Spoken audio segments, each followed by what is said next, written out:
I have to share something with you. Okay. You remind me of my great aunt Marie from Delaware.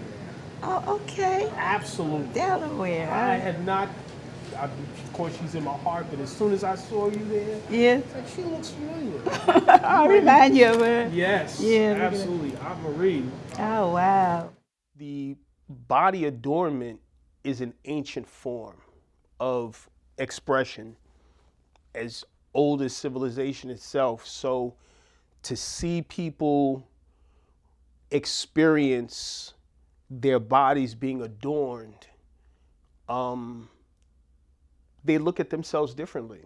They look at the art differently. Because when we go in and we have a room full of singers that we're introducing us to, as soon as we say body art, nudity, statuesque models, and a whole bunch of paint thrown on you are the notions or the biases that come in, and we have to convince them through our body of work. We take pride in the fact that we only painted one woman, and we painted her breasts, and it was because of a cancer survivor, celebration more than us wanting to paint nudity. One of my colleagues, John Thompson, met with Evan and Katori months ago before I became the CEO in November. And just about a month ago, they called as a follow-up and said, we had a conversation with John Thompson. I'd like to tell you all about 100 Words of Wisdom. I was sold in the first 5 minutes. I think there's a big chasm between what young people hear and listen to relative to elders. And elders have a lot of wisdom that they've acquired over the years. And unfortunately, there's not really that much facilitating of the two groups to talk to each other.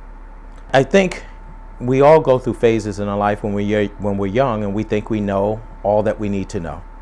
And unfortunately, as we go through life, if we're not listening to those who have come before us, we can miss some valuable wisdom that could help us probably avoid detours and potholes that are in the natural life order.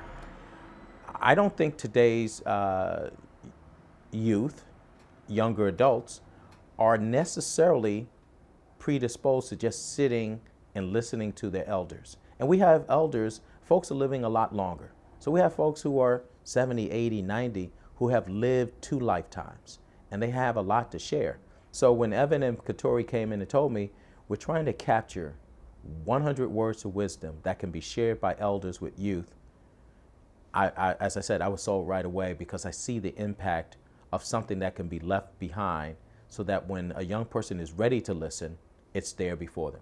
For me, the most difficult part is getting people to realize that we're serious about what we're doing when it comes to this project, that we really want to make a difference, that it's not just here's an exhibit and that's it.